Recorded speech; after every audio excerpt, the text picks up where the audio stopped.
2. El llamamiento de Atreyu.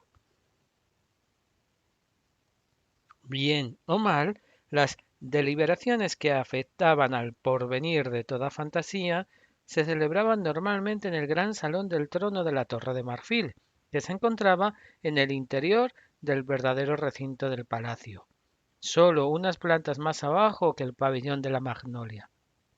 Ahora, el salón amplio y redondo estaba lleno de una confusión de voces apagadas.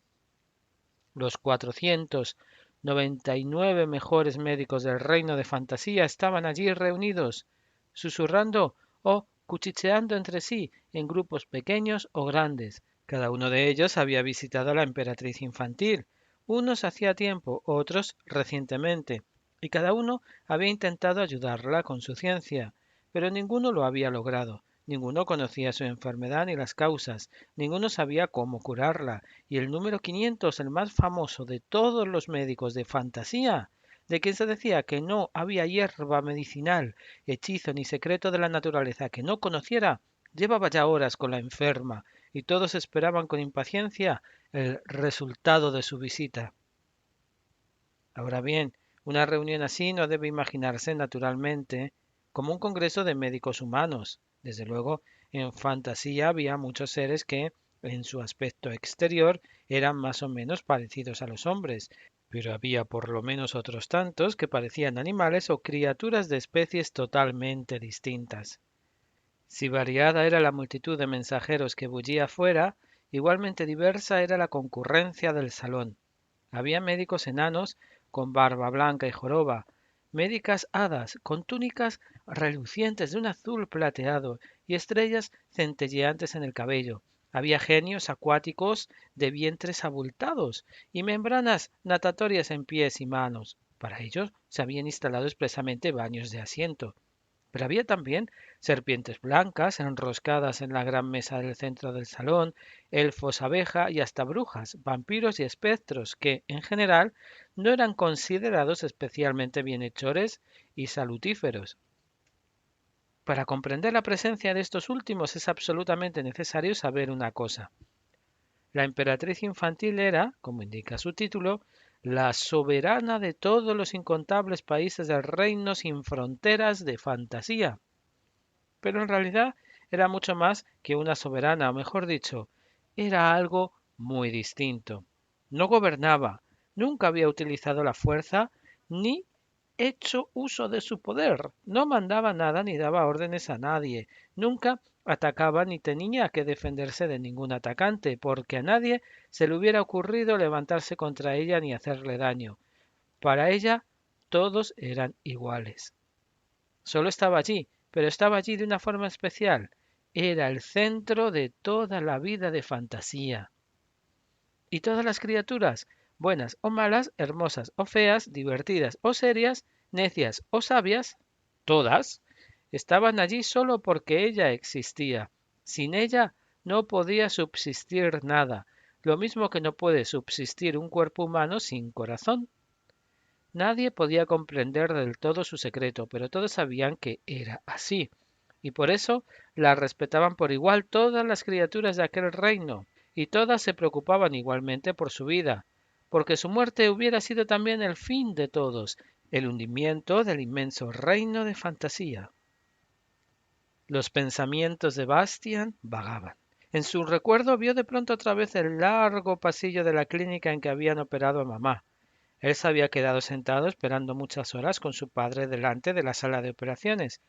Cuando su padre había preguntado luego cómo estaba mamá, había recibido solo respuestas evasivas. Nadie parecía saber exactamente cómo estaba. Por fin había venido un hombre calvo de bata blanca que parecía cansado y triste. Les había dicho que todos los esfuerzos habían sido inútiles y que lo sentía mucho. Les había dado a los dos la mano y había murmurado: mi sentido pésame. Después, todo había cambiado entre su padre y Bastian. No exteriormente, Bastian tenía todo lo que podía desear. Tenía una bicicleta de 3 marchas, un tren eléctrico, muchas tabletas de vitaminas, 53 libros, un hámster, un acuario con peces tropicales, una máquina de fotos pequeña, 6 navajas y todo lo imaginable. Pero en el fondo, todo eso no le importaba nada. Bastian recordaba que su padre antes había jugado de buena gana con él. A veces hasta le había contado o leído historias, pero aquello había terminado. Ya no podía hablar con su padre. Alrededor de éste había como una pared invisible que nadie podía atravesar. A Bastian nunca lo reñía ni lo elogiaba, tampoco dijo nada cuando lo suspendieron. Solo lo miró de aquella forma ausente y preocupada, y Bastian tuvo la sensación de no estar allí.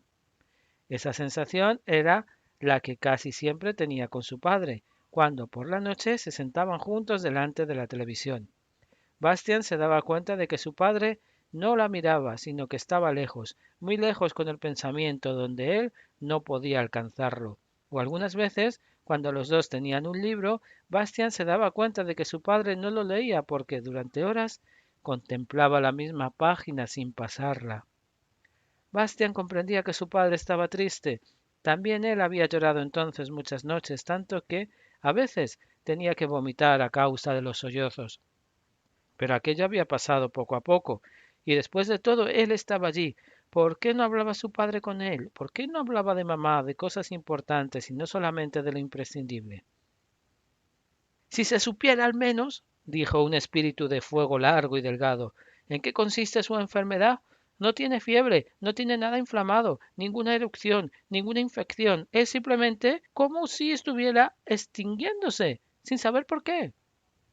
Al hablar, le salían de la boca, después de cada frase, pequeñas nubecillas de humo que formaban figuras. Aquella vez fue un signo de interrogación. Un viejo cuervo desplumado, que parecía una gran patada en la que alguien hubiera clavado al azar unas cuantas plumas negras, respondió con voz graznante. Era experto en enfermedades producidas por enfriamientos. No tose, no está constipada, no es ninguna enfermedad en sentido clínico. Se arregló las gruesas gafas con el pico y miró a los circundantes con desafío. En cualquier caso, una cosa me parece evidente, zumbó un escarabaeus, coleóptero llamado también a veces escalabajo pelotero. Entre su enfermedad y las horribles cosas de que nos informan los mensajeros de toda fantasía, existe una misteriosa relación. Bah, le rebatió despectivamente un hombrecito de la tinta. Usted no hace más que ver misteriosas relaciones por todas partes. ¿Y usted no ve siquiera el borde de su tintero? Zumbó el escarabaeus irritado. Queridos colegas, se quejó un espectro, demacrado envuelto en una larga bata blanca, no empecemos con disputas personales improcedentes y, sobre todo, bajen la voz. Esas y otras conversaciones se oían por todas partes en el gran salón del trono. Quizá pueda parecer extraño que seres tan distintos pudieran comprenderse entre sí, pero en fantasía casi todos los seres, incluidos los animales, conocían por lo menos dos idiomas. En primer lugar, el propio, que solo hablaban con los de su especie y no entendía ningún profano. Y en segundo lugar, uno general, llamado fantasio clásico o gran lenguaje. Todos lo dominaban, aunque algunos lo utilizasen de forma un tanto peculiar. De pronto se hizo el silencio en la sala y todos los ojos se dirigieron hacia la gran puerta batiente que se estaba abriendo. Entró Chiron, el famoso y legendario maestro del arte médico. Era lo que en épocas más antiguas se llamaba un centauro. Tenía figura humana hasta las caderas y el resto de su cuerpo era de caballo. Sin embargo, Chiron era uno de los llamados centauros negros. Había venido de una región muy remota, situada lejos, muy lejos al sur. Por eso su parte humana tenía el color del ébano y solo su pelo y su barba eran blancos y rizados. Su cuerpo de caballo, en cambio, era listado como el de una cebra. Llevaba un extraño sombrero de juncos trenzados en torno a su cuello, colgaba de una cadena un gran amuleto de oro, en el que podía verse dos serpientes, una clara y otra oscura, que se mordían mutuamente la cola formando un óvalo. Bastián se interrumpió sorprendido, cerró el libro, no sin poner previsoramente un dedo entre sus páginas, y miró otra vez con más atención a la cubierta. Allí estaban las dos serpientes que se mordían las colas formando un óvalo. ¿Qué podía significar aquel extraño signo? Todo el mundo sabía en fantasía lo que significaba aquel medallón. Era el signo que llevaba quien estaba al servicio de la emperatriz infantil y podía actuar en su nombre como si ella estuviera presente. Quería decir que su portador tenía poderes secretos, aunque nadie supiera exactamente cuáles. Su nombre lo conocían todos, Aurin. Sin embargo, muchos no se atrevían a pronunciar ese nombre y lo llamaban la alhaja o también el pentáculo o simplemente el esplendor. Así pues, el libro llevaba el signo de la emperatriz infantil. Un murmullo recorrió la sala y se oyeron algunas exclamaciones de asombro. Hacía tiempo que no se confiaba a nadie la alhaja. Chiron golpeó en el suelo con los cascos unas cuantas veces, hasta que la agitación cesó, y entonces dijo con voz profunda: Amigos, no os asombréis demasiado. Solo llevaré a Aurin por corto tiempo. Soy únicamente su portador. Pronto entregaré el esplendor a alguien más digno que yo. Un silencio en el que nadie respiraba se había extendido por la sala. No intentaré suavizar nuestra derrota con bellas palabras, siguió diciendo Chiron. Todos estamos perplejos ante la enfermedad de la emperatriz. Solo sabemos que la destrucción de Fantasía ha venido al mismo tiempo que esa enfermedad. No sabemos más, ni siquiera si el arte médico puede salvarla, pero es posible, y confío en no ofender a nadie, si hablo francamente, es posible que nosotros, los que estamos aquí reunidos, no reunamos todos los conocimientos ni toda la sabiduría. Incluso tengo la última y única esperanza de que en alguna parte de este reino sin fronteras de fantasía exista un ser más sabio que nosotros, capaz de prestarnos consejo y ayuda. Pero eso es más que incierto. Donde quiera que pueda estar la posibilidad de salvación, una cosa es segura. Su búsqueda requiere un explorador capaz de encontrar su camino en lo intransitable y de no retroceder ante ningún peligro ni ningún esfuerzo. En una palabra, un héroe. Y la emperatriz infantil me ha dicho el nombre de ese héroe al que confía su destino y el nuestro. Se llama Atreyu y vive en el mar de hierba, detrás de los montes de plata. Yo le entregaré a Aurin y lo enviaré a la gran búsqueda. Y ahora ya lo sabéis todo. Dicho esto, el viejo centauro salió ruidosamente de la sala. Los que quedaron se miraron unos a otros confusos. ¿Cómo se llamaba ese héroe? Preguntó uno. Atreyu o algo parecido, dijo otro. No lo he oído en mi vida, exclamó un tercero, y los 499 médicos movieron preocupados la cabeza. El reloj de la torre dio las 10. Bastian se asombró de lo deprisa que había pasado el tiempo. Durante las clases cada hora le parecía normalmente una eternidad. Abajo en el aula tenían ahora historia con el señor Droen, un hombre delgado casi siempre de mal humor, a quien le gustaba especialmente poner en ridículo a Bastian delante de todos porque no podía recordar las fechas de las batallas, los nacimientos ni los reinados de nadie. El mar de hierba, situado tras los montes de plata, estaba a muchísimos días de camino de la Torre de Marfil. Se trataba de una pradera que realmente era tan ancha y tan grande y tan plana como el mar.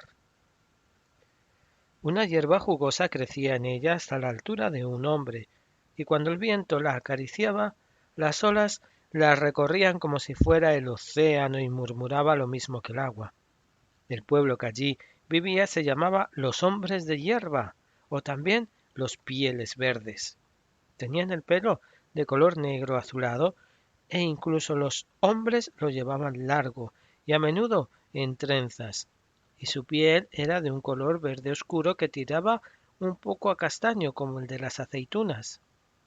Llevaban una vida sumamente sobria, severa y dura, y sus hijos Tanto los chicos como las chicas eran educados en el valor, la nobleza y el orgullo. Tenían que aprender a soportar el calor, el frío y las privaciones y poner a prueba su arrojo. Esto era necesario porque los Pieles Verdes eran un pueblo de cazadores.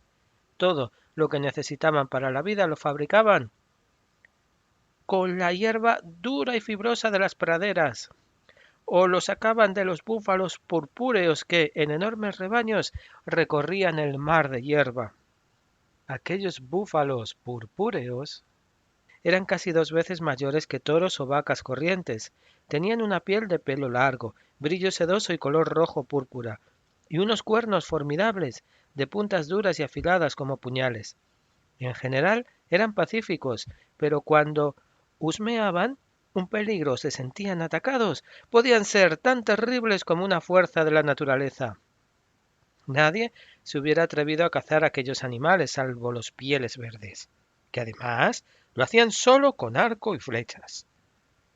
Preferían la lucha caballeresca y por eso ocurría a menudo que no era el animal sino el cazador quien perdía la vida. Los Pieles Verdes querían y respetaban a los búfalos purpúreos y creían que únicamente tenían derecho a matarlos porque estaban dispuestos a ser matados por ellos. La noticia de la enfermedad de la emperatriz infantil y de la fatalidad que amenazaba a toda fantasía no había llegado aún a aquellas tierras. Hacía ya mucho tiempo que ningún viajero llegaba a los campamentos de los Pieles Verdes.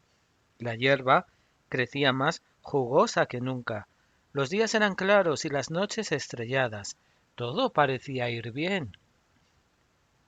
Pero un día apareció en el campamento un viejo centauro negro de pelo blanco. Su piel chorreaba sudor, parecía mortalmente exhausto, y su rostro barbudo estaba consumido y demacrado. En la cabeza llevaba un extraño sombrero de juncos tejidos y al cuello una cadena de la que colgaba un gran amuleto. Era Chiron. Se quedó de pie en medio del espacio despejado que rodeaba las tiendas del campamento en círculos cada vez más anchos, allí donde los ancianos se reunían para el consejo, donde en los días de fiesta se bailaban bailes y se cantaban viejas canciones. Esperó y miró a su alrededor, pero a su alrededor solo se apretaban mujeres y hombres muy viejos y niños muy pequeños, que lo miraban curiosos. Impaciente, golpeó el suelo con los cascos. ¿Dónde están los cazadores y cazadoras? Resopló quitándose el sombrero y secándose la frente. Una mujer de pelo blanco, con un bebé en los brazos, respondió. Todos han ido de caza. No volverán hasta dentro de 3 o 4 días. ¿Está Atreyu con ellos? Preguntó el centauro. Sí, extranjero, pero ¿de qué lo conoces? No lo conozco. Id a buscarlo. ¿Extranjero? Respondió un anciano con muletas. Difícilmente vendrá porque hoy es su caza. Comienza la puesta de sol. ¿Sabes lo que eso significa? Chiron sacudió sus crines y piafó.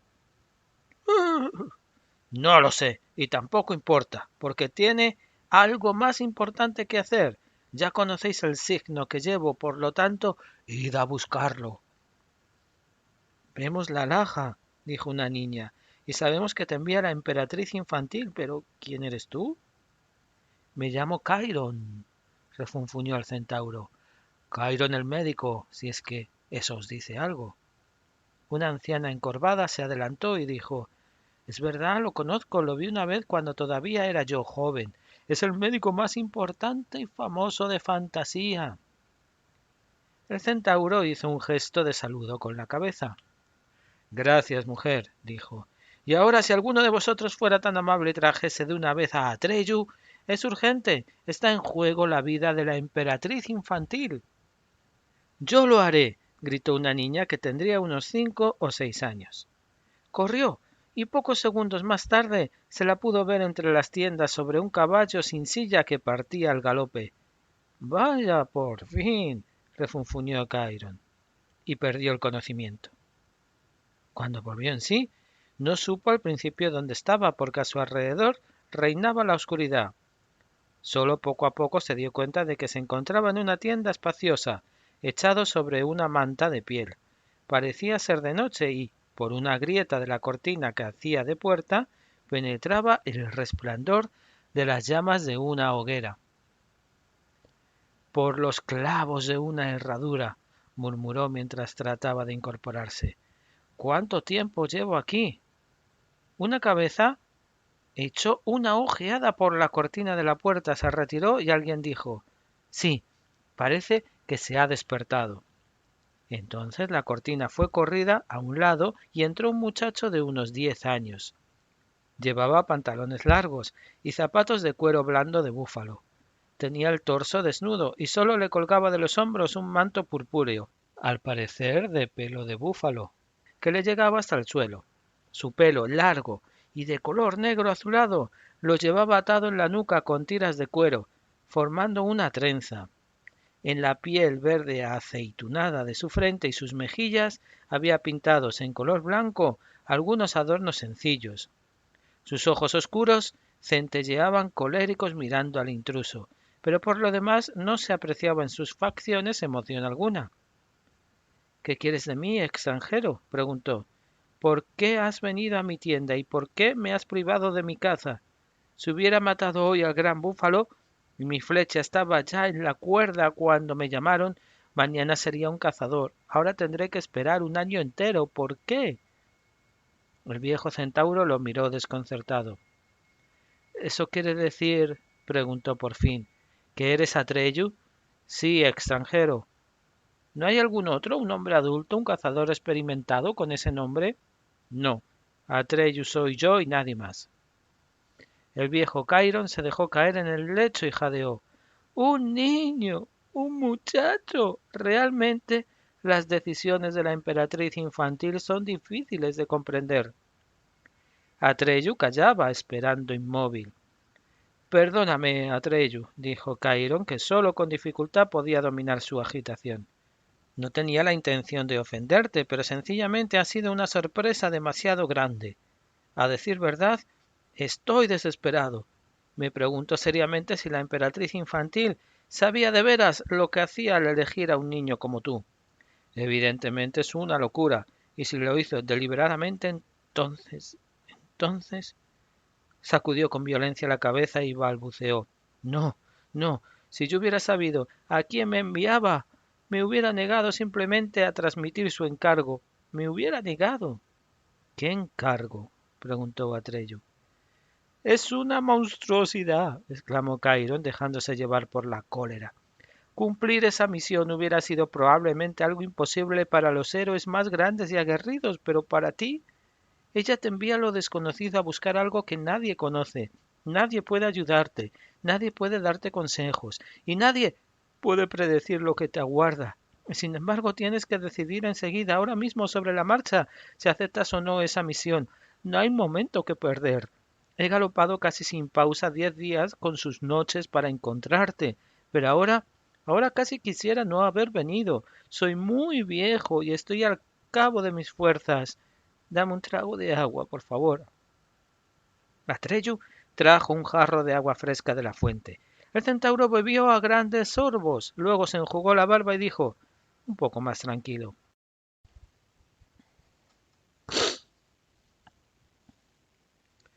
Gracias, qué bien me hace. Ahora me siento mejor. Escucha, Atreyu, no necesitas aceptar ese encargo. La emperatriz infantil lo deja a tu elección. No te lo ordena. Yo se lo explicaré y ella encontrará a otro.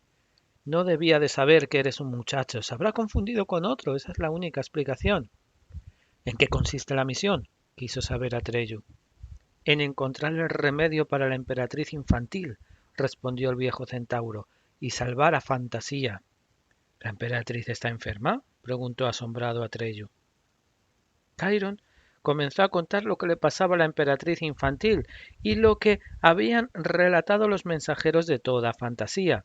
Atreyu siguió haciendo preguntas y el centauro las contestó lo mejor que pudo. Fue una larga conversación nocturna y cuanto mejor comprendía Atreyu todo el alcance de la fatalidad que había caído sobre Fantasía, tanto más claramente se dibujaba en su rostro, al principio tan reservado, la más franca consternación. ¿Y yo? Murmuró finalmente con labios pálidos, que no sabía nada de todo eso. Chiron miró al muchacho por debajo de sus espesas y blancas cejas, de una forma seria y preocupada. Ahora ya sabes cómo están las cosas y quizá comprendas por qué perdí la serenidad al verte. Y sin embargo, la emperatriz infantil pronunció tu nombre. Ve y busca a Atreyu, dijo. Pongo en él toda mi confianza, dijo. Pregúntale si quiere emprender la gran búsqueda por mí y por fantasía, dijo. No sé por qué te eligió a ti. Quizá solo un muchacho como tú pueda realizar esa tarea imposible. No lo sé y no puedo aconsejarte. Atreyu se quedó sentado con la cabeza baja y en silencio.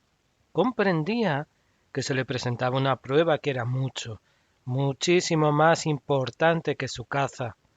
Hasta para los mayores cazadores y los mejores exploradores hubiera sido difícil de superar, pero para él resultaba excesiva. ¿Qué?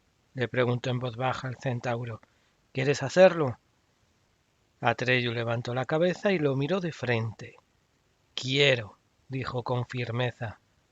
Chiron asintió despacio y luego se quitó del cuello la cadena con el amuleto de oro y se lo puso a Atreyu. Que Aurin te dé el gran poder, dijo solemnemente.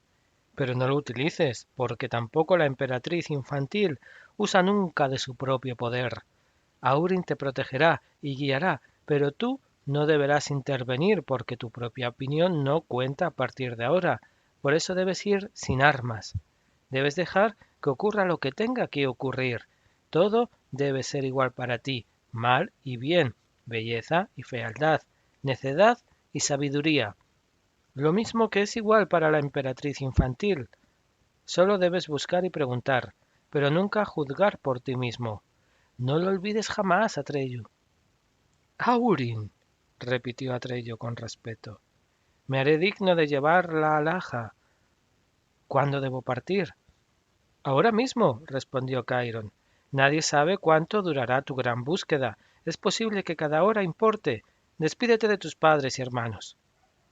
No tengo, replicó Atreyu. Mis padres fueron muertos por un búfalo poco después de venir yo al mundo. ¿Y quién te crió? Todas las mujeres y todos los hombres juntos. Por eso me llamaron Atreyu, que quiere decir, en palabras del gran lenguaje, hijo de todos. Nadie podía comprender mejor que Bastián lo que eso significaba, aunque su padre viviera aún, y aunque Atreyu no tuviera padre ni madre. Sin embargo, Atreyu había sido educado por todos los hombres y mujeres juntos y era el hijo de todos, mientras que él, Bastián, en el fondo no tenía a nadie, era un hijo de nadie. A pesar de todo, Bastian se alegraba de que, de esa forma, tuviera algo en común con Atreyu, que, por lo demás, no se parecía en nada a él, por desgracia, ni en su arrojo y decisión, ni en su aspecto físico, y sin embargo, también él, Bastian, había emprendido una gran búsqueda que no sabía dónde lo conduciría ni cómo terminaría. Entonces, dijo el viejo centauro, es mejor que te vayas sin despedirte. Yo me quedaré y se lo explicaré todo. El rostro de Atreyu se volvió aún más tenso y duro. ¿Por dónde he de empezar? Por todas partes y por ninguna, respondió Chiron. A partir de ahora estás solo y nadie puede aconsejarte, y así será hasta el fin de la gran búsqueda. Acabe como acabe. Atreyu asintió. Adiós, Chiron. Adiós, Atreyu. Y mucha suerte. El muchacho se volvió e iba a salir ya de la tienda cuando el centauro lo llamó otra vez. Mientras estaban frente a frente, el viejo le puso ambas manos sobre los hombros, lo miró y con una sonrisa respetuosa en los ojos, dijo despacio: Creo que empiezo a comprender por qué te eligió la emperatriz infantil, Atreyu. El muchacho bajó un poco la cabeza y luego salió con rapidez. Fuera, delante de la tienda, estaba Artax, su caballo. Era moteado y pequeño, como un caballo salvaje. Tenía las patas fuertes y cortas y sin embargo era el corcel más rápido y resistente a la redonda. Todavía llevaba silla y bridas, tal como lo había traído Atreyu de la caza. Artax, le susurró, dándole palmadas. Tenemos que marcharnos. Tenemos que irnos lejos, muy lejos, y nadie sabe si volveremos. El caballito movió la cabeza y resopló suavemente. Está bien, señor, respondió. ¿Y qué pasará con tu caza? Vamos a una caza mucho más importante, contestó Atreyu, subiendo a la silla. Un momento, señor, resopló el caballito. ¿Te has olvidado de las armas? ¿Vas a salir sin arco y sin flechas? Sí, Artax, respondió Atreyu, porque llevo el esplendor y debo ir sin armas. Ah, exclamó el caballito. ¿Y a dónde vamos? A donde tú quieras, Artax, contestó Atreyu. A partir de ahora estamos en la gran búsqueda. Con estas palabras salieron al galope y la oscuridad de la noche se los tragó. Al mismo tiempo sucedía en otro lugar de fantasía algo que nadie observaba y de lo que ni Atreyu ni Artax, ni tampoco Chiron tenían la menor sospecha. En un páramo nocturno muy lejano, las tinieblas se concentraron para formar una figura vaga y enorme. La oscuridad se fue espesando hasta que, incluso en aquella noche sin luz, el páramo pareció un formidable cuerpo hecho de negrura. Sus contornos no eran todavía precisos, pero se sostenían sobre 4 zarpas, y los ojos de su poderosa cabeza peluda ardían con un fuego verde. Levantó el hocico en el aire y husmeó. Así estuvo largo tiempo. Luego, de pronto, pareció haber encontrado el olor que buscaba, porque un profundo gruñido de triunfo salió de su garganta. Comenzó a correr, a saltos grandes y silenciosos. Aquella criatura de las sombras atravesaba velozmente la noche sin estrellas. El reloj de la torre dio las 11. Ahora empezaría el recreo. De los pasillos subía el griterío de los niños que corrían abajo por el patio del colegio. A Bastian, que seguía sentado en cuclillas en las colchonetas de gimnasia, se le habían dormido las piernas. Al fin y al cabo, no era un indio. Se puso en pie, sacó el bocadillo del colegio y una manzana de la cartera y comenzó a andar arriba y abajo por el desván. Sentía un hormigueo en los pies, que lentamente se le despertaron. Entonces se subió al potro de gimnasia y se sentó sobre él a horcajadas. Se imaginó que él era Atreyu, galopando la noche sobre Artax. Se inclinó sobre el cuello de su caballito. ¡Hala! Gritó. ¡Galopa, Artax! ¡Hala, hala! Luego se asustó. Era una imprudencia muy grande gritar tanto, y si alguien lo había oído. Esperó un rato escuchando, pero solo llegó hasta él el griterío de muchas voces en el patio del colegio.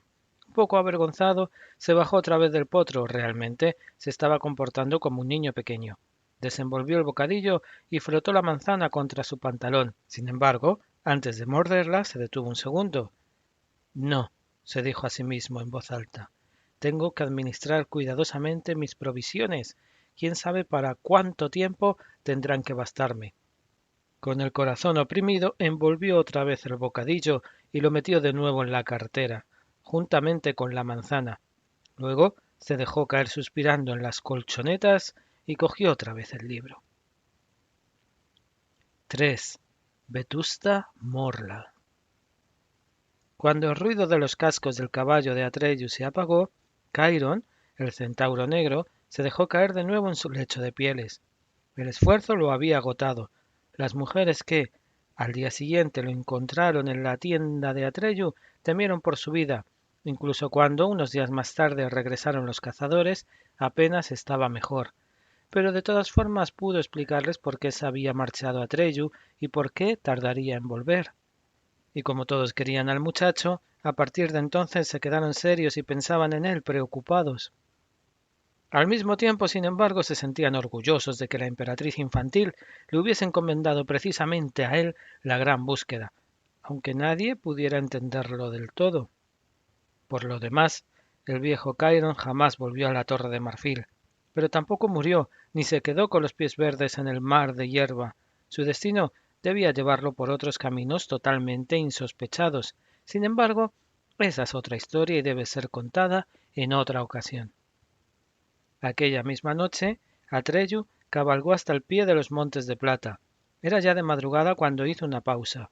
Artax pastó un poco y bebió agua con avidez de un claro arroyo de montaña. Atreyu se envolvió en su manto rojo y durmió unas horas. No obstante, cuando el sol salió, estaban otra vez en camino. El primer día atravesaron los Montes de Plata, conocían cada senda y cada sendero y avanzaron rápidamente. Cuando tuvo hambre, el muchacho se comió un pedazo de carne de búfalo seca y dos pequeñas tortas de semillas que había guardado en un bolsillo de su silla de montar, en realidad para la caza. Bueno, se dijo Bastian, de vez en cuando hay que comer. Sacó el bocadillo de la cartera, lo desenvolvió, lo partió en dos, envolvió otra vez uno de los pedazos y lo guardó. El otro pedazo se lo comió. El recreo había terminado y Bastian pensó en lo que debían de estar haciendo ahora en clase. Ah, sí, geografía con la señora Karch. Había que recitar ríos y afluentes, ciudades y cifras de población, recursos naturales e industrias. Bastian se encogió de hombros y siguió leyendo. A la puesta de sol habían dejado atrás los Montes de Plata e hicieron alto otra vez. Aquella noche Atreyu soñó con los búfalos purpúreos. Los vio avanzar a lo lejos por el mar de hierba e intentó acercarse a ellos con su caballo, pero inútilmente. Siempre estaban a la misma distancia, por mucho que espoleara al caballito. Al segundo día atravesaron el país de los árboles cantores. Cada uno de los árboles tenía una forma distinta, hojas distintas, distinta corteza, pero la razón de que se llamara así esa tierra era que se podía escuchar su crecimiento como una música suave que sonaba de cerca y de lejos y se unía para formar un potente conjunto de belleza sin igual en toda fantasía. Se decía que no dejaba de ser peligroso caminar por aquella región, porque muchos se habían quedado encantados, olvidándose de todo. También Atreyu sintió la atracción de aquel sonido maravilloso, pero no cayó en la tentación de detenerse. A la noche siguiente soñó de nuevo con los búfalos purpúreos. Esta vez él iba a pie y los búfalos pasaron por delante, en un gran rebaño. Pero estaban fuera del alcance de su arco y cuando quiso darles caza, se dio cuenta de que tenía los pies clavados al suelo y no podía moverse. El esfuerzo que hizo para soltarse lo despertó. Estaba amaneciendo aún, pero partió inmediatamente. El tercer día vio las torres de cristal de Erivo, en la que los habitantes de la región capturaban y guardaban la luz de las estrellas. Con ella hacían objetos maravillosamente decorados, pero que, salvo ellos, nadie sabía en fantasía para qué servían. Encontró incluso algunas de aquellas gentes, pequeñas figuras que parecían también sopladas en vidrio. De forma extraordinariamente amistosa, le dieron de comer y de beber, pero a su pregunta de cómo podía saber algo sobre la enfermedad de la emperatriz infantil, se sumieron en un silencio triste y desconcertado. A la noche siguiente, Atreyu soñó una vez más que los rebaños de búfalos purpúreos pasaban ante él. Vio como uno de los grandes animales, un macho especialmente grande y majestuoso, se separaba de los demás y se dirigía lentamente y sin dar señales de miedo ni cólera hacia donde él estaba. Y como todos los verdaderos cazadores, Atreyu tenía el don de ver enseguida en cada animal el sitio en que tendría que acertarle para matarlo. El búfalo purpúreo se situó incluso de una forma en que le presentaba claramente ese lugar como blanco. Atreyu puso una flecha en su sólido arco y lo tensó con todas sus fuerzas, pero no pudo disparar. Tenía los dedos pegados a la cuerda y no podía separarlos. Y eso mismo o algo parecido le ocurrió en los sueños de las noches siguientes. Cada vez se acercaba más al búfalo purpúreo, que, por cierto, era precisamente el que en realidad había querido cazar. Lo conocía por su mancha blanca en la frente, pero por alguna razón no podía disparar la flecha mortal. Durante el día seguía cabalgando, alejándose cada vez más, sin saber a dónde iba ni encontrar a nadie que pudiera aconsejarlo. Todos los seres con que se tropezaba respetaban el amuleto de oro que llevaba, pero ninguno podía responder a su pregunta. Una vez vio de lejos las calles de llamas de la ciudad de Bruges. donde vivían criaturas cuyo cuerpo era de fuego, pero prefirió no entrar. Atravesó la gran meseta de los azafranios, que nacen viejos y mueren cuando son bebés. Llegó a Muhammad, el templo de la selva en el que una gran columna de piedra lunar flota en el aire, y habló con los monjes que viven en el templo, pero también de allí tuvo que marcharse sin respuesta. Casi una semana llevaba vagando así de un lado a otro, cuando al séptimo día y en la noche siguiente le pasaron dos cosas muy distintas que cambiaron fundamentalmente su actitud interior y exterior. El relato hecho por el viejo Chiron de los horribles sucesos que se estaban produciendo en toda fantasía le había impresionado, pero hasta entonces había sido para él solo un relato. El séptimo día, sin embargo, vio algo con sus propios ojos. Cabalgaba hacia el mediodía por un bosque espeso y oscuro, formado por árboles especialmente gigantescos y nudosos. Era aquel bosque de Haule en el que, algún tiempo antes, se habían encontrado los 4 mensajeros. En aquella región, esto lo sabía Atreyu, había trolls de la corteza. Eran, según le habían dicho, individuos e individuas gigantescos que parecían nudosos troncos de árbol. Sí, como era su costumbre, se mantenían inmóviles, se los podía tomar realmente por árboles y pasar por delante sin sospechar nada. Solo cuando se movían, se veía que tenían unos brazos como ramas y unas piernas torcidas semejantes a raíces. Eran, desde luego, tremendamente fuertes, pero no peligrosos. Todo lo más les gustaba de vez en cuando jugarles malas pasadas a los viajeros extraviados.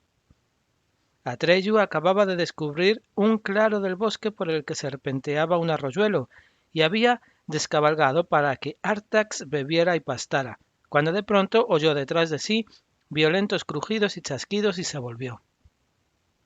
Del bosque venían hacia él 3 trolls de la corteza, cuya vista hizo que un escalofrío le recorriera la espalda. Al primero le faltaban las piernas y la parte inferior del cuerpo, de forma que tenía que andar con las manos.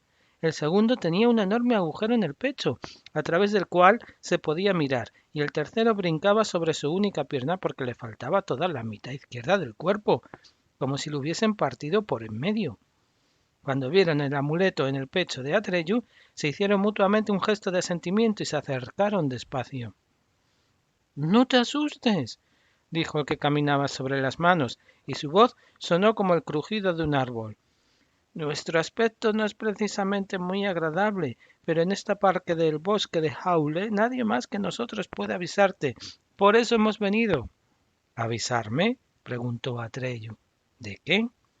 «Hemos oído hablar de ti», gimió el del pecho agujereado, «y nos han dicho por qué estás en camino. No debes seguir adelante, porque si no, estarás perdido». «Te pasará lo mismo que a nosotros», suspiró el partido en dos. «Míranos, ¿te gustaría?» «¿Qué os ha pasado?», preguntó Atreyu.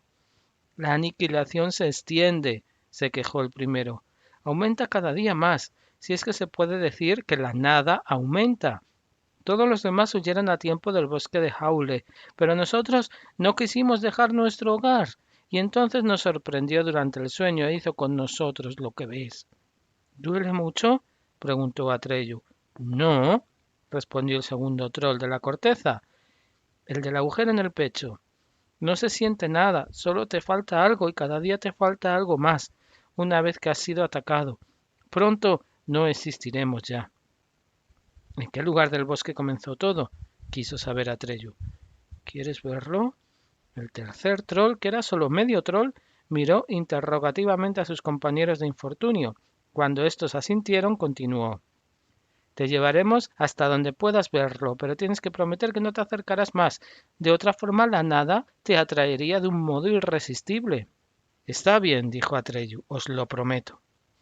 Los 3 se volvieron y se dirigieron al lindero del bosque. Atreyu cogió a Artax de las riendas y los siguió. Durante un rato se abrieron paso entre los gigantescos árboles y luego se detuvieron ante un tronco particularmente grueso. Ni 5 hombres adultos hubieran podido abarcarlo con sus brazos. Trepa tan alto como puedas, dijo el troll sin piernas, y mira hacia oriente. Entonces lo verás. O mejor dicho, no lo verás. Atreyu subió agarrándose a los nudos y protuberancias del tronco. Llegó a las ramas más bajas, se izó hasta las siguientes y se elevó cada vez más hasta que dejó de ver el suelo. Siguió trepando, el tronco se hizo más delgado y las ramas más numerosas, de forma que le resultó más fácil avanzar. Cuando finalmente estuvo sentado en lo más alto de la copa, miró hacia oriente y lo vio. Las copas de los otros árboles que estaban muy cerca eran verdes, pero el follaje de los árboles que había detrás parecía haber perdido ese color porque era gris. Y un poco más lejos se hacía extrañamente transparente, nebuloso, mejor dicho, cada vez más irreal. Y detrás no había nada, absolutamente nada. No era un lugar pelado, una zona oscura, ni tampoco una clara, era algo insoportable para los ojos y que producía la sensación de haberse quedado uno ciego, porque no hay ojos que aguanten el contemplar una nada total. Atreyu se tapó la cara con la mano y estuvo a punto de caerse de la rama. Se sujetó con fuerza y descendió tan deprisa como pudo. Ya había visto bastante. Solo entonces comprendió todo el horror que se extendía por fantasía. Cuando llegó otra vez al pie del gigantesco árbol, los 3 trolls de la corteza habían desaparecido. Atreyu saltó sobre su caballito y, a galope tendido, tomó la dirección opuesta a aquella en que la nada avanzaba lenta pero inconteniblemente. Solo cuando era ya oscuro y hacía tiempo que el bosque de Haule había quedado atrás, hizo alto. Y aquella noche le esperaba el segundo acontecimiento que había de dar a su gran búsqueda una nueva orientación. Soñó, de forma mucho más clara que hasta entonces, con los grandes búfalos purpúreos que había querido cazar. Esta vez estaba ante ellos sin arco ni flechas. Él se sentía muy pequeño, pero la cabeza del gran animal cubría el cielo entero, y oyó cómo le hablaba. No pudo entenderlo todo, pero aproximadamente le dijo así: Si me hubieses matado, serías ahora un cazador. Sin embargo, renunciaste a ello y por eso puedo ayudarte ahora. Atreyu, escucha. Hay un ser en fantasía que es más viejo que todos los otros. Lejos, muy lejos, al norte, está el pantano de la tristeza. En medio de ese pantano se alza la montaña de Cuerno, y allí vive la Vetusta Morla. Busca la Vetusta Morla. Entonces Atreyu se despertó. El reloj de la torre dio las 12. Los compañeros de Bastian irían pronto a dar la última clase en el gimnasio. Quizá jugasen hoy con aquel balón medicinal grande y pesado con el que Bastian se daba siempre tan mala maña, por lo que ninguno de los equipos lo quería como jugador. A veces tenían que jugar también con una pelota pequeña, dura como una piedra, que hacía muchísimo daño cuando le daba a uno, y a Bastian le daban siempre, y con todas las ganas, porque ofrecía un blanco fácil. Sin embargo, quizá hubiera que hacer hoy cuerdas, un ejercicio que Bastian detestaba especialmente. Mientras que la mayoría de los otros estaban ya arriba, él se columpiaba casi siempre como un saco de patatas, con la cara roja como un tomate, al extremo inferior de la cuerda, con gran regocijo de toda la clase, pero sin ser capaz de trepar ni medio metro. Y el señor Menge, el profesor de gimnasia, no escatimaba las bromas a su costa. Bastian hubiera dado cualquier cosa por ser como Atreyu. Entonces les hubiera dado a todos una lección. Suspiró profundamente. Atreyu cabalgó hacia el norte, siempre hacia el norte. Solo se permitía y permitía a su caballo las pausas más estrictamente necesarias para dormir y comer. Cabalgó día y noche con el ardor del sol y bajo la lluvia, a través de tormentas y tempestades. No vio nada, ni consultó con nadie más. Cuanto más avanzaba hacia el norte, tanto más oscuro se hacía. Un crepúsculo gris de plomo, siempre igual, llenaba los días. Por las noches, las auroras boreales iluminaban el cielo. Una mañana, en cuya turbia luz el tiempo parecía haberse detenido, vio por fin desde una colina el pantano de la tristeza. Vapores de niebla flotaban sobre él y de ellos surgían bosquecillos de árboles, cuyos troncos se abrían por abajo en 4, 5 o más zancos retorcidos, de forma que parecían grandes cangrejos sostenidos sobre muchas patas en el agua negra. Del follaje pardo colgaban por doquier raíces aéreas como tentáculos inmóviles. Era casi imposible saber dónde era firme el suelo entre las charcas y dónde consistía solo en una alfombra de plantas acuáticas. Artax resopló suavemente de espanto. Sí, respondió Atreyu, hemos de encontrar la montaña de cuerno que está en medio de ese pantano. Espoleó a Artax y el caballito obedeció. Paso a paso iba comprobando la firmeza del suelo y de ese modo avanzaban lentamente. Finalmente Atreyu desmontó y llevó a Artax de las riendas. El caballo se hundió unas cuantas veces, pero consiguió siempre salir. No obstante, cuanto más profundamente se adentraban en el pantano de la tristeza, tanto más torpes se hacían sus movimientos. Dejaba colgar la cabeza y se limitaba a arrastrarse hacia adelante. Artax, dijo Atreyu, ¿qué te pasa? No lo sé, señor, respondió el animal. Creo que deberíamos volver. No tiene ningún sentido. Corremos tras algo que solo has soñado, pero no lo encontraremos. Quizás sea de todas formas demasiado tarde. Quizá haya muerto ya la emperatriz infantil y todo lo que hacemos sea absurdo. Vamos a volver, señor. Nunca me has hablado así, Artax, dijo asombrado Atreyu. ¿Qué te pasa? ¿Estás enfermo?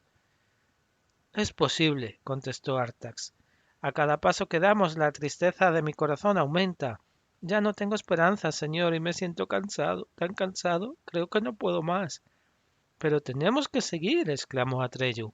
Vamos, Artax. Le tiró de las riendas, pero Artax se quedó inmóvil. Se había hundido ya hasta el vientre, y no hacía nada por liberarse. Artax, gritó Atreyu. No puedes abandonar ahora. Vamos, sal de ahí o te hundirás. Déjame, señor, respondió el caballito. No puedo soportar más esta tristeza. Voy a morir. Atreyu tiró desesperadamente de las riendas, pero el caballito se hundía cada vez más. Atreyu no podía hacer nada. Cuando finalmente solo la cabeza del animal sobresalía ya del agua negra, Atreyu la cogió entre sus brazos. Yo te sostendré, Artax, le dijo al oído. No dejaré que te hundas. El caballito relinchó una vez más suavemente. No puedes ayudarme, señor. Estoy acabado. Ninguno de los dos sabíamos lo que nos esperaba. Ahora sabemos por qué el pantano de la tristeza se llama así.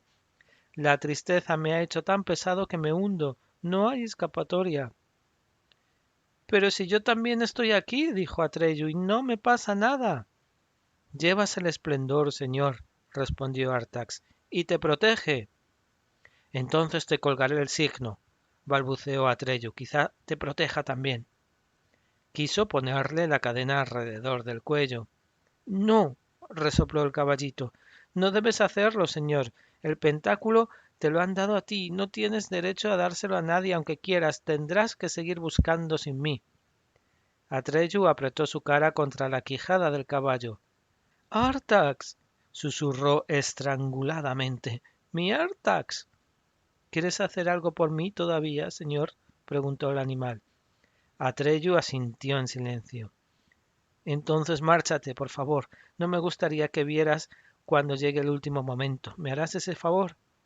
Atreyu se puso lentamente en pie. La cabeza de su caballo estaba ahora medio sumergida en el agua negra. Adiós, Atreyu, mi señor, dijo Artax. Y gracias. Atreyu apretó los labios. No podía decir nada. Saludó una vez más a Artax con la cabeza y luego se dio media vuelta y se fue. Bastián sollozó. No pudo evitarlo. Tenía los ojos llenos de lágrimas y no podía seguir leyendo. Tuvo que sacar el pañuelo y sonarse la nariz antes de poder continuar.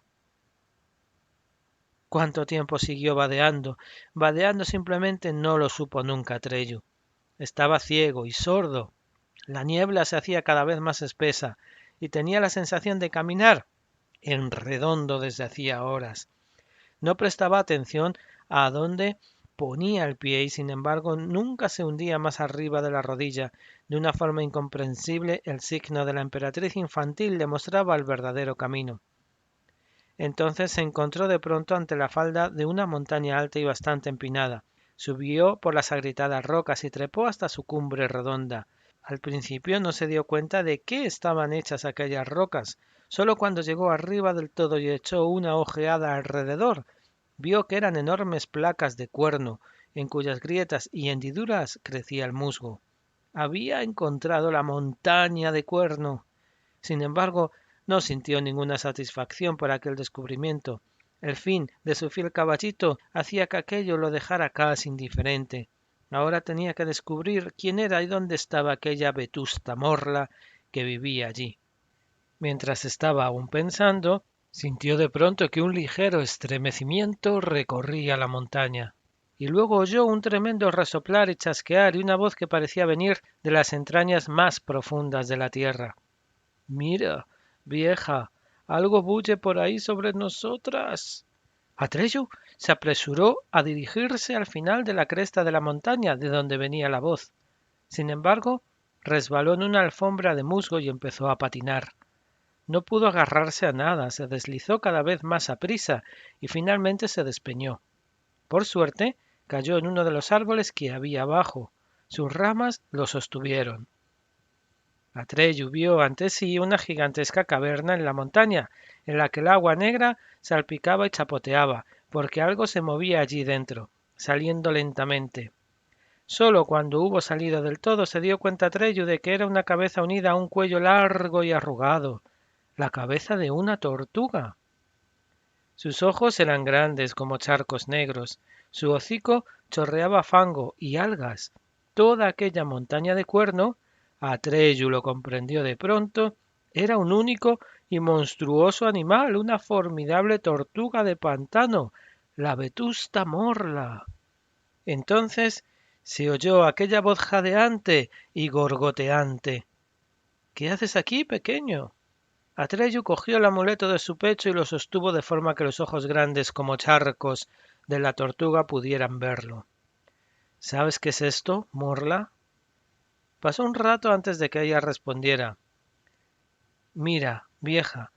¡Aurín! Hacía tiempo que no lo veíamos. El signo de la emperatriz infantil. Hacía tiempo. La emperatriz infantil está enferma, repuso Atreyu. ¿Lo sabías? Nos da lo mismo, ¿no es cierto, vieja? Respondió la morla. Parecía hablar consigo misma de aquella forma peculiar. Quizá porque no tenía nadie con quien hablar, quién sabe desde hacía cuánto tiempo. Si no la salvamos morirá, añadió Atreyu más apremiadamente. Bueno, respondió la morla. Y con ella se hundirá Fantasía, exclamó Atreyu. La aniquilación llega ya a todas partes, yo mismo la he visto. La morla lo miró fijamente con sus ojos enormes y vacíos. No tenemos nada en contra, ¿verdad, vieja? Gorgoteó. Moriremos todos, gritó Atreyu. Todos. Mira, pequeño, respondió la morla. ¿Qué nos importa? Nada tiene importancia ya para nosotros. Mira, pequeño, respondió la morla. ¿Qué nos importa? Nada tiene importancia ya para nosotras. Todo da lo mismo, exactamente lo mismo. También tú serás aniquilada, morla, gritó Atreyu furioso. También tú, ¿o es que crees que por ser tan vieja sobrevivirás a Fantasía? Mira, gorgoteó la morla. Somos viejas, pequeño, demasiado viejas, y hemos vivido bastante, hemos vivido demasiado. Para quien sabe tanto como nosotras, nada es importante ya. Todo se repite eternamente, el día y la noche, el verano y el invierno. El mundo está vacío y no tiene sentido. Todo se mueve en círculos. Lo que aparece debe desaparecer y lo que nace debe morir. Todo pasa, el bien y el mal, la estupidez y la sabiduría, la belleza y la fealdad. Todo está vacío, nada es verdad, nada es importante. Atreyu no supo qué responder. La mirada gigantesca, oscura y vacía de la vetusta morla paralizaba su mente. Al cabo de un rato la oyó hablar de nuevo. Eres muy joven, pequeño. Nosotras somos viejas. Si fueras tan viejo como nosotras, sabrías que no hay nada más que tristeza. Mira, ¿por qué no hemos de morir tú, yo, la emperatriz infantil, todos, todos? Todo es solo una apariencia, un juego en la nada, todo da exactamente lo mismo. Déjanos en paz, pequeño, y vete. Atreyu recurrió a toda su fuerza de voluntad para contrarrestar el entumecimiento que le producía la mirada de la vetusta Morla. Si tanto sabes, dijo, también sabrás en qué consiste la enfermedad de la emperatriz infantil y si hay para ella remedio. Lo sabemos, ¿verdad, vieja? Lo sabemos, resolló la Morla. Pero da lo mismo que ella se salve o no, por lo tanto, ¿por qué tendríamos que decírtelo? Si realmente te da lo mismo, la apremió Atreyu. También podrías decírmelo. Podríamos también, vieja, ¿verdad? Gruñó la Morla, pero no tenemos ganas. Entonces, exclamó Atreyu, no es verdad que todo te dé lo mismo, ni siquiera tú crees lo que dices. Durante mucho tiempo reinó el silencio y luego Atreyu oyó unos gorgoteos y revueltos profundos. Debían de ser una especie de risa si es que la vetusta Morla podía reír todavía. En cualquier caso dijo, eres astuto, pequeño. Vaya, eres listo. Hacía tiempo que no nos divertíamos tanto. ¿Verdad, vieja? Vaya. También podríamos decírtelo, no hay ninguna diferencia. ¿Se lo decimos, vieja? Hubo un largo silencio. Atreyu esperaba impaciente la respuesta de la Morla, sin interrumpir con sus preguntas los lentos y desesperantes pensamientos de ella. Por fin, la tortuga siguió hablando. Tú vives poco, pequeño. Nosotras vivimos mucho, demasiado. Pero los dos vivimos en el tiempo. Tú poco, nosotras mucho. La emperatriz infantil existía ya antes que nosotras, pero no es vieja. Ella es siempre joven. Mira, su existencia no se mide por tiempo, sino por nombres. Necesita un nombre nuevo. Siempre un nombre nuevo. ¿Sabes sus nombres, pequeño? No, reconoció Atreyu. Nunca los he oído. Es que no puedes haberlos oído, respondió la Morla. Ni siquiera nosotras podemos recordarlos, y sin embargo ha tenido muchos, pero todos se han olvidado. Todos han pasado. No obstante, sin nombre no puede vivir. La emperatriz infantil solo necesita tener un nuevo nombre para ponerse bien. Sin embargo, no importa si se pone bien o no. Cerró sus ojos grandes como charcos y empezó a recoger lentamente la cabeza. ¡Espera! Gritó Atreyu. ¿De quién recibe los nombres? ¿Quién puede darle un nombre? ¿Dónde puedo encontrar ese nombre? Ninguno de nosotros, oyó gorgotear a la Morla. Ningún ser de fantasía puede darle un nuevo nombre. Por eso todo es inútil. No te preocupes, pequeño, nada importa. Entonces, ¿quién? Gritó Atreyu fuera de sí. ¿Quién puede darle un nombre que la salve y nos salve a todos?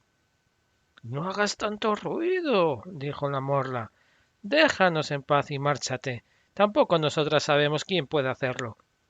Si no lo sabes, gritó Atreyu más fuerte aún, ¿quién puede saberlo? Ella abrió de nuevo los ojos. Si no llevases el resplandor, resopló, te comeríamos, solo para estar tranquilas. Vaya. ¿Quién? Insistió Atreyu. Dime quién lo sabe y te dejaré en paz para siempre. Al fin y al cabo, da lo mismo, respondió ella. Quizá Uyulala, en el oráculo del sur.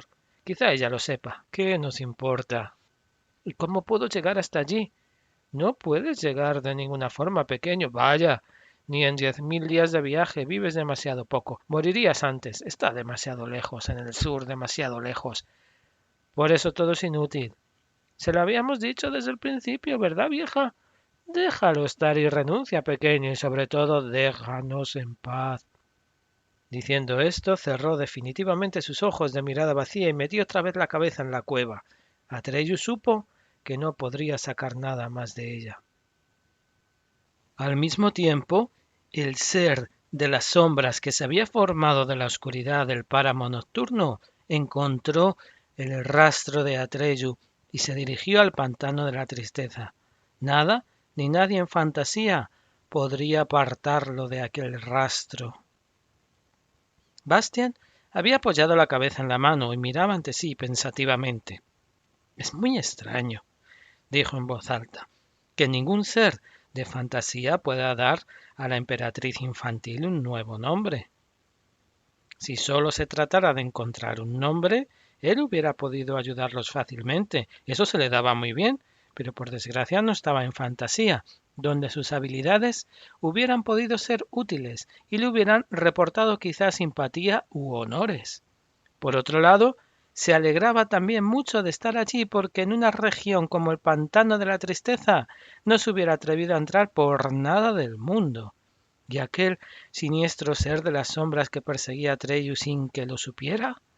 A Bastian le hubiera gustado avisarlo, pero no podía ser, no se podía hacer otra cosa que confiar en la suerte y seguir leyendo.